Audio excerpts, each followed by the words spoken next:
हमें viscount dear दिखाया रहता है जो हमारी हीरोइन की तरफ देख रहा था। वो कहता है क्या कुछ गलत हुआ है, तो हमारी हीरोइन बड़ा घूर के उसको देख रही थी। तो वो कहती है इसका बताना जरूरी था कि मैं एक स्पेशल वो लेती हूँ, वो भी ड्राइंग बनाकर। वो कहती है नहीं नहीं कुछ भी नहीं। और उस वक्त वो लोग एक सीक्रेट मीटिंग कर रहे थे और तब कोई माइक्रोस्कोप लेकर उस ब्लैक माना स्टोन को देख रहा था और वो था काउंट कैंडर। और काउंट कैंडर कहता है मुझे लगता है कि आपकी इन्फॉर्मेशन के हिसाब से हम इस टेक्नोलॉजी को शेयर कर सकते हैं जैसा आप कहें।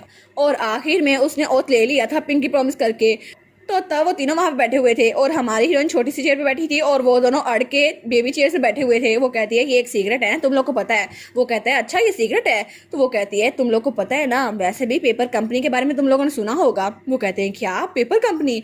तो तब वाइकाउंट डेयर कहता है लेकिन आपको कैपिटल से भी थोड़ी हेल्प की जरूरत होगी, क्या आप इसके लिए मार्कस ट्रंका वाले पैसे यूज करने वाली है। वो कहती है हाँ हाँ फिक्र ना करो, मेरे पास बड़े पैसे हैं। वो कहता है अच्छा। तो मन कहती है हाँ हाँ, काउंट जोसेनहैम की वजह से मैंने स्लश फंड को अच्छे इस्तेमाल में डाला और टायरेंट एम्पर की वजह से भी, नावल की वजह से मुझे बड़े सारे पैसे मिल गए।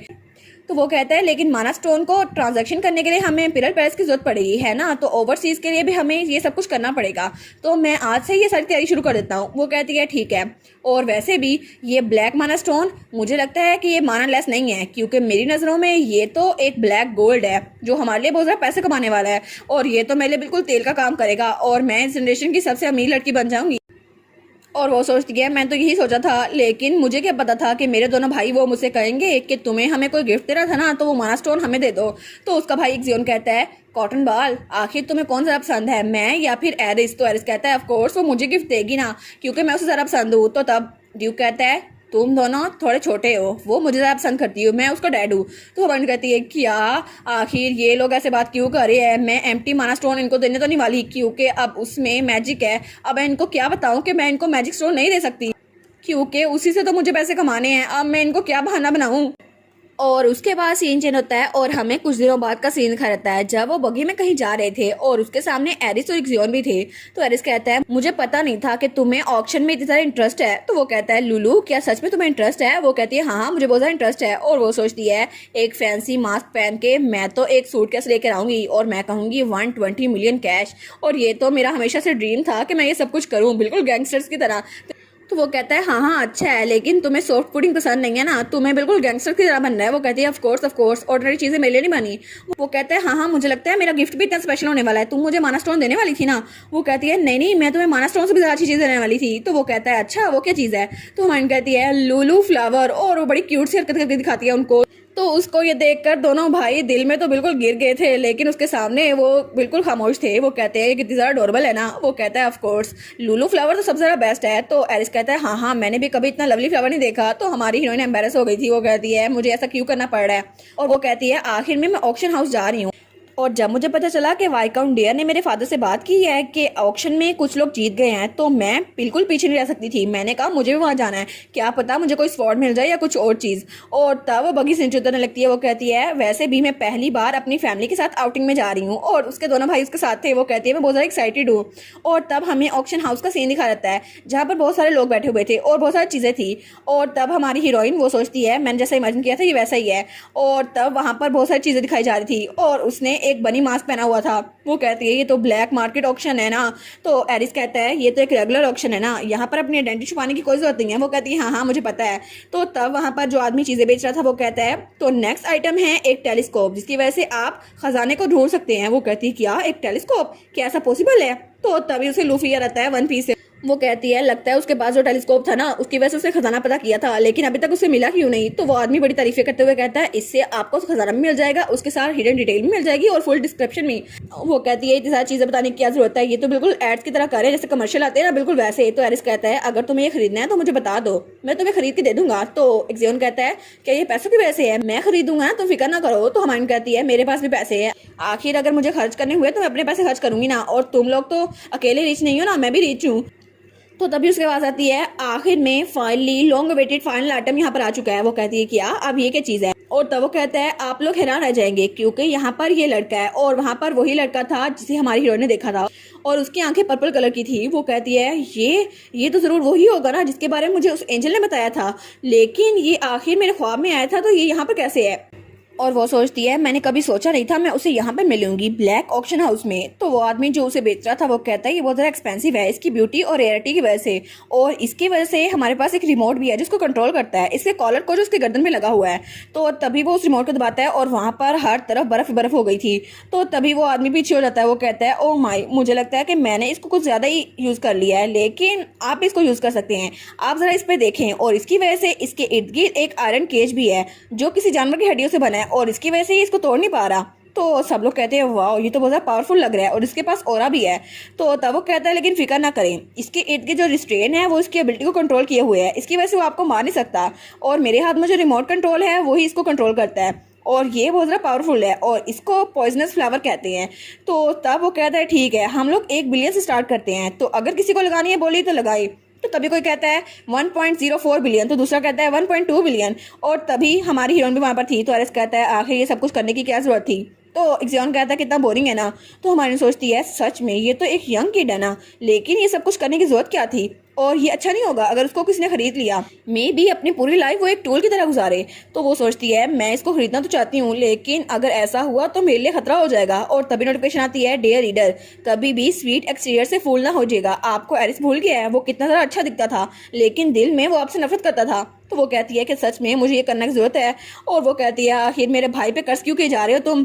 तो तब वो सोचती है अगर मैंने उसको खरीद लिया और वो मेरे साथ रहा तो क्या पता वो मेरे साथ अच्छे से रहे और शायद वो विलन ना बने और हैप्पी लाइफ जिए।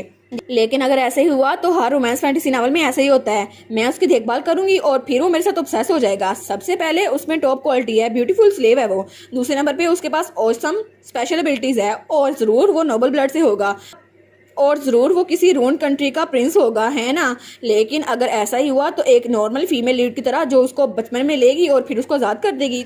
तो वो कहेगा आखिर तुमने मुझे छोड़ा क्यों, और आखिर में इतने सालों बाद मेरी आइडेंटिटी रिवील हो जाएगी और फिर वो तो बिल्कुल ऑब्सेस बन जाएगा मेरे साथ। लेकिन मैं ऐसा कोई नहीं चाहती, ऐसा हो ही नहीं सकता, मैं ऐसा चाहती हूँ तो मैं थोड़ी वेरिएशन करूंगी, लेकिन एक चीज़ सच है कि मैं उसको यहाँ पर छोड़ूंगी नहीं और मैं ये भी नहीं चाहती वो मेरे साथ ऑब्सेस होकर बड़ा हो।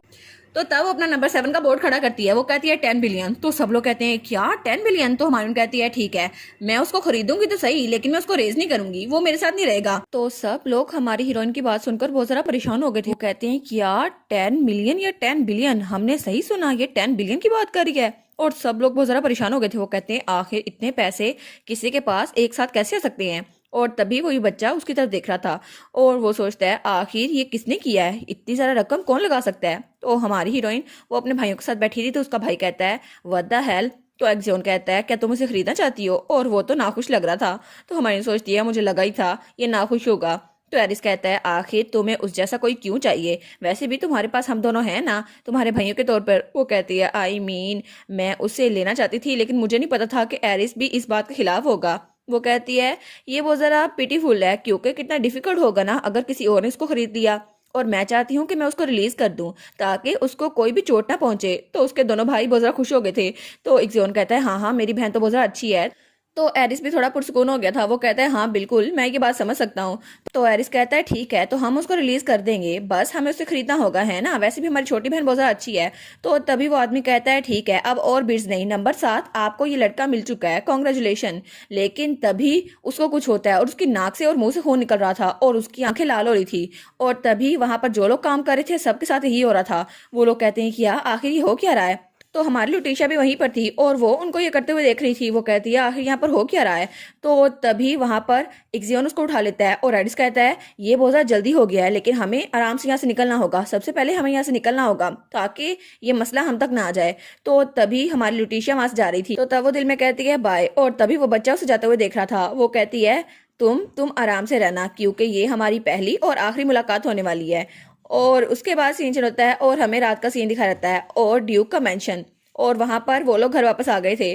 तो एरिस उसे नीचे उतरने में हेल्प करता है। तो तभी वहां पर कोई उसे कहता है लुलू। वो कहती है फादर, और वहां पे उसका डैड आया था। वो कहता है मैंने सुना था कि तुम ब्लैक मार्केट ऑक्शन में गई थी, और वो थोड़ा सा नाराज लग रहा था उसे। वो कहता है मैंने तुम्हें इन लड़कों के साथ भेजा था, लेकिन फिर भी तुम्हें कहीं चोट तो नहीं आई? वो कहती नहीं नहीं, मैं तो बिल्कुल ठीक हूँ। तो तब उसके चेहरे पे हाथ लगाता कहता है देखो जरा, और तब वो अपना हाथ अपने चेहरे के करीब करता है। वो कहता है जरा गौर से देखो, और उसकी उंगली पर एक छोटी सी आईलैश थी जो कि हमारी हीरोइन की थी। वो कहता है देखो ना सही, तुम्हारी आईलैश गिर गई है। वो कहती है कि यार आईलैश ही तो है, ये तो गिरती रहती है। तो तभी एरिस कहता है मुझे लगता है कि हम लोग बहुत ज्यादा जल्दी भाग रहे थे, इसलिए ये मेरी गलती है। तो इक्सियोन कहता है अगली बार मैं उसको प्रोटेक्ट करूंगा, तो आप फिक्र ना करें डैड। तो वो कहती है कि यार हम लोग किसी डेंजर जगह पे तो गए थे ना, लेकिन फिर भी क्या आप मुझे डांटने वाले हैं? और वैसे भी वो इलीगल ऑक्शन थी। तो वो कहता है नहीं नहीं, मैं तुम्हें डांटने नहीं वाला। वैसे भी सिंगल मैराथन कोई भी नहीं है हिस्ट्री में जो ब्लैक मार्केट ना गया हो, और तुम्हें भी वही करने की आज़ादी है जो तुम्हारे भाइयों को है, लेकिन मुझे माफ़ कर दो। वो कहती है क्या आपको माफ़ कर दूं, लेकिन किस लिए?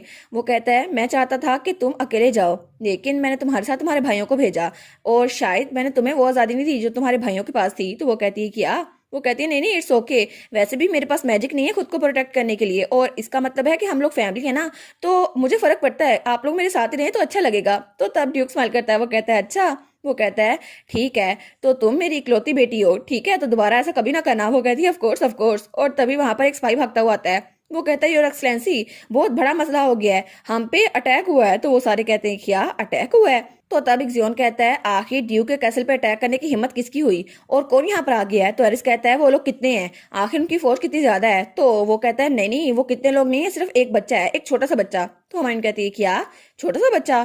तो वो कहता है जी बिल्कुल, वो बच्चा यंग लेडी की एज का है, ऐसा लगता है वो बिल्कुल भी बड़ा नहीं है। तो हमारी सोचती है कहीं वैसा तो नहीं जैसा मैं सोच रही हूँ, आखिर ये वही तो नहीं? वैसे भी 99.9% चांस है कि ये वही लड़का हो सकता है जिसे हम वहां पे छोड़ के आए थे, लेकिन प्लीज बस ये वो ना हो जो हमारे पीछे आ गया है। और इसी के साथ ये वाला पार्ट यहीं पर ख़त्म। तो आप लोग बताइएगा आप लोग को ये पार्ट कैसा लगा, और वीडियो को लाइक और चैनल को सब्सक्राइब लाजमी कीजिएगा। बाकी वीडियोस का लिंक भी स्क्रीन पर नज़र आ रहा होगा, तो काइंडली उनको भी चेकआउट कर ले। और thank you so much for watching my videos. Stay safe, bye bye.